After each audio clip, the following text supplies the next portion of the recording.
ओम नमः शिवाय। जय महाकाल। आप सबको पता है कि सावन का बहुत ही पवित्र महीना स्टार्ट हो रहा है और कल है सावन से पहले पड़ने वाली प्रदोष, जो कि इस दिन को बहुत खास बनाती है। अगर आपके घर में कोई भी ऐसा सदस्य है ना जो बहुत ज्यादा बीमार पड़ता है या फिर हमेशा मेडिसिन ही खाता है, तो ये वीडियो आपके लिए है। पूज्य गुरु जी की कथा से सुन के बहुत अच्छे से बताऊंगा। बस आपको थोड़ा सा सरसों का तेल लेना है, छोटा सा उपाय करिएगा, सारी बीमारियां आपकी खत्म जरूर होंगी, है ना। लेकिन उससे पहले सबसे पहले आपको बता दूं, पूरी वीडियो में हम लोग 3 बहुत ही सुंदर से उपाय की बात करेंगे जो कि कल के दिन आपको जरूर करने चाहिए। ठीक है, आपको सबसे पहले उपाय की तरफ बढ़ते हैं। जो पहला उपाय है ना, जैसा कि मैंने आपसे कहा कि अगर आपके घर में कोई व्यक्ति बहुत ज्यादा बीमार है या फिर काफी दिनों से बीमार है ना, तो क्या करेंगे, आपको लेना होगा इस तरीके से सरसों का तेल है ना। सरसों का तेल थोड़ा सा ज्यादा मात्रा में लेना है, क्योंकि भैया ज्यादा मात्रा में क्यों लेंगे, देखो मैं इसलिए समझा रहा हूँ, ध्यान से समझिएगा। सरसों का तेल लेंगे, साथ ही साथ लेना होगा लौंग। कितनी लौंग लोगे, आपको 5 लेने हैं, गिन करके 5 लौंग लेना। साथ ही साथ लेना होगा आपको कमलगट्टे, किसी भी पूजा पाठ की शॉप पे बहुत आसानी से मिलेंगे। 5 कमलगट्टे लेना, ठीक है, ले लिया। साथ ही साथ लेना होगा आपको काली मिर्च, खड़ी काली मिर्च लोगे, वो भी कितनी, 5, तो 5 लौंग हो गया, 5 कमलगट्टे और 5 काली मिर्च। ये 3 चीज मैंने आपको दिखाई। जो भी आप सरसों की बोतल लेना, उसी में आपको इन तीनों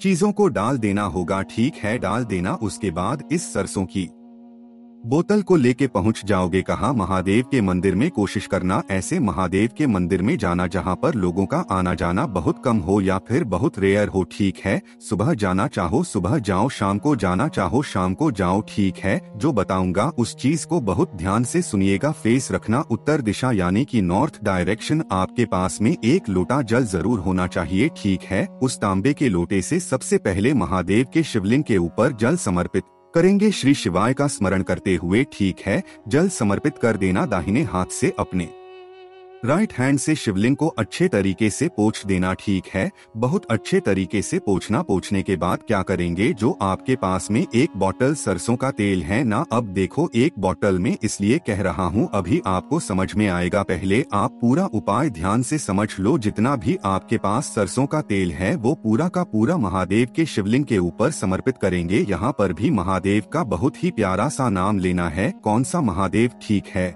या तो आप तुमरुका जी बोल लो या फिर आप महादेव के नाम से पूरा का पूरा जितना भी सरसों का तेल आपने लिया है महादेव के शिवलिंग के ऊपर समर्पित करना। ठीक है, समर्पित करोगे, जो तेल होगा यहीं से बहता हुआ जलाधारी से नीचे गिरेगा। देखो, तेल को नीचे मत गिरने देना। अपने साथ किसी एक और व्यक्ति को साथ लेकर के जाना, अपने परिवार रिश्तेदार में से, और उस व्यक्ति से कहना कि मैं तेल चढ़ा रही हूँ, आप यहाँ से इस तेल को इकट्ठा कर ले। ठीक है, उस व्यक्ति से तेल को इकट्ठा करवा देना। नाम याद रखना, तुमरुकेश्वर महादेव या तुमरुका जी के नाम से। ठीक है, जब तेल आप इसमें इकट्ठा कर ले, उसके बाद क्या करेंगे, महादेव के सामने आकर के खड़े होंगे, उनसे प्रार्थना करेंगे, महादेव हम लोग बहुत परेशान है, हमारे घर का ये व्यक्ति है, बहुत दिनों से बीमार है, बहुत मेडिसिन खाता है, कोई भी इसको दवा काम नहीं करती है। आप इस तेल को, आप इस सरसों के तेल को क्या कर देना, औषधि बनाना। क्या करेंगे, औषधि बनाना। ठीक है, इस तरीके से प्रार्थना करेंगे और उसके बाद उस सरसों के तेल को लेके आप चले जाएंगे अपने घर। ठीक है, आपके घर में बीमार हो जो सरसों का तेल आप महादेव के शिवलिंग से रोक करके लेके आए ना, उस सरसों के तेल को सबसे पहले उस बीमार व्यक्ति की नाभि में आप थोड़ा सा लगाएंगे, 1 से 2 बूंद लगा देना, और उसकी बॉडी के जिस भी पार्ट में, मतलब कि उसकी बॉडी के जिस भी अंग में जहां पर भी उसको प्रॉब्लम होगी, हाथ में पैर में कहीं पर भी प्रॉब्लम होगी, उस तेल से उसको मालिश करना। कब तक करोगे, जितना भी तेल आप रोक करके लेकर आए हो, चाहे 10 दिन चले, 15 दिन चले या फिर 1 महीना चले। ठीक है, उसको लगातार नियमित रूप से मालिश करते रहना। उसकी जो भी बीमारियां होंगी ना, धीरे धीरे करके खत्म जरूर होंगी। बस नाम याद रखना, जब तेल को लगाना तो तुमरुका जी का स्मरण जरूर करना है ना। बहुत इफेक्टिव उपाय है, बहुत अच्छा उपाय है, कई बार बता चुका हूँ। जब भी शनिवार का दिन आता है तो आप इस उपाय को कोशिश करना कि शनिवार के दिन जरूर करना है ना। बात आई समझ में, चलो पहले उपाय की यहाँ तो बात कर ली है, आगे बढ़ते हैं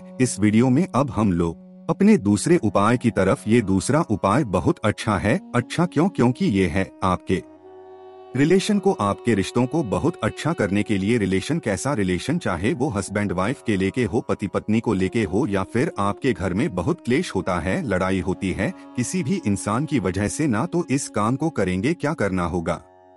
आपको लेना होगा इस तरीके से हरा मूंग। इस उपाय को सिर्फ और सिर्फ आप प्रदोष के दिन ही करेंगे, चाहे सावन की प्रदोष पड़े या फिर कोई सा भी पड़े, ठीक है। क्या करेंगे? हरा मूंग लेंगे। हरा मूंग को थोड़ा सा नहीं लेना, एक छोटी सी कटोरी लेना और उसमें पूरा का पूरा जो हरा मूंग है ना उसको भर देना, ठीक है। और उसके बाद आपको लेना होगा 7 बेलपत्र। गिन करके कितनी बेलपत्र? 7 बेलपत्र ले लेना।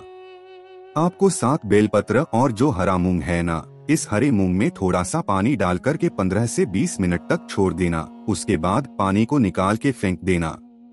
इस हरे मूंग को लेके चले जाना महादेव के मंदिर में। जैसे ही महादेव के मंदिर में पहुंचोगे, सबसे पहले किसी के दर्शन होते हैं ना, तो वो है नंदी बाबा, है ना। इन्हीं के पास में जो उठा वाला आपको दिख रहा है, वेट, ये जो उठा वाला पैर आपको नहीं दिख रहा है, इसी उठे वाले पैर के पास आपको उस मूंग की कटोरी को रखना है। और इसी मूंग की कटोरी के ऊपर जो 7 बेलपत्र आपके पास में है ना, आओ धूतेश्वर महादेव नाम याद रखना। महादेव का कौन से महादेव? आओ धूतेश्वर महादेव के नाम से उन 7 की 7 बेलपत्र को इसी मूंग के ऊपर रख देना, ठीक है। रखने के बाद आप नंदी बाबा से प्रार्थना कर लेना कि हमारे घर में बहुत क्लेश होता है, हम लोग का रिलेशन अच्छा नहीं है, आप रिलेशन को सुधार दें। इतना करने के बाद इस मूंग की कटोरी के ऊपर जो 7 बेलपत्र रखा हुआ है, उस 7 बेलपत्र को वहां से उठाएंगे और महादेव के शिवलिंग के ऊपर ले जाकर के एक एक करके उस बेलपत्र को समर्पित करेंगे महादेव के नाम से। कौन से महादेव? नाम जरूर याद रखना, महादेव है ना, उनके नाम से रखना। ऐसा नहीं कि सब एक साथ ही रख दो, नहीं, एक एक करके बेलपत्र को महादेव के शिवलिंग के ऊपर रखते जाएंगे। उल्टा रखा जाता है। मैं आपको कई बार चुका हूँ, डंडी होनी चाहिए माता अशोक सुंदरी की तरफ और पत्ती का मुख होगा, वो होगा आपकी तरफ, ठीक है। इतना काम कर लिया। अब जो नंदी बाबा के पास में आपने एक कटोरी मूंग रखा है, गला करके इस कटोरी मूंग को उठाना है ना, और आपके घर के आसपास कहीं पे भी कोई नंदी बाबा हो, कोई बैल हो या फिर कोई गौशाला हो, ले जाकर के उस मूंग की कटोरी का जो मूंग है ना उसको खिला देना। जो भी व्यक्ति किसी प्रदोष के दिन या फिर किसी विशेष दिन इस तरीके से उपाय को करता है, उसके रिलेशन बहुत अच्छे होते हैं। खास हस्बैंड और वाइफ, पति और पत्नी में हमेशा प्रेम बना रहता है, कभी खिटपिट नहीं होती, कभी लड़ाइयाँ नहीं होती और घर हमेशा सुखी रहता है ना। कोशिश करिएगा, इस उपाय को जरूर करें। तो मैंने 2 उपाय की बात इस पूरी वीडियो में कर ली है। आगे बढ़ते हैं इस वीडियो के। अब हम लोग तीसरे उपाय यानी कि आखिरी उपाय की तरफ। और तीसरा उपाय बताने से पहले एक छोटा सा काम कर दो हमेशा की तरह, वो है वीडियो को कर दो लाइक। और जितने भी लोग मेरी आवाज पहली बार सुन रहे हैं, जल्दी से चैनल को कर दो सब्सक्राइब, ठीक है। मैं भी आपका भाई हूं, तो जल्दी से कर दो सब्सक्राइब। चलो समझते हैं इस उपाय को, लेकिन सबसे पहले इसके फायदे समझ लो या फिर आप समझो कि इसको करने से क्या आपको बेनिफिट होगा। देखो, सबसे पहला काम ये होगा कि अगर आपकी कोई विश है, मनोकामना काफी दिनों से अधूरी रह जा रही है ना, तो वो पूरी होगी। दूसरी, अगर आपकी नौकरी लग रही है, खासकर ये उपाय सरकारी नौकरी के लिए भी कर सकते हैं। तीसरा, अगर आपके घर में कोई व्यक्ति बीमार है ना, तो उसके लिए भी कर सकते हैं। बहुत इफेक्टिव उपाय, 3 काम में बहुत आएगा है ना। देखो क्या करोगे, स्क्रीन पर आपको चावल के बहुत सारे दाने दिख रहे है ना। हमें चाहिए कितने? 7 चावल के दाने। कितने? 7 चावल के दाने लेना। 7 चावल के दाने के साथ हमें लेना होगा मात्र 1 से 3 बेलपत्र। 1 मिल जाए तो 1 ले लो, 3 मिल जाए तो 3 बेलपत्र लेना, ठीक है, ले लिया। लेकिन बेलपत्र कहीं से कटी फटी हुई नहीं होनी चाहिए, ठीक है। चलो आगे बढ़े। फिर हमें लेना होगा इस तरीके से एक दूर्वा, लेकिन वो एक दूर्वा लोग एक ऐसे देखो जैसे जो दूर्वा होती है ना, ऐसे हुई। अब इस दूर्वा में क्या 3 में हुए हो, ठीक है।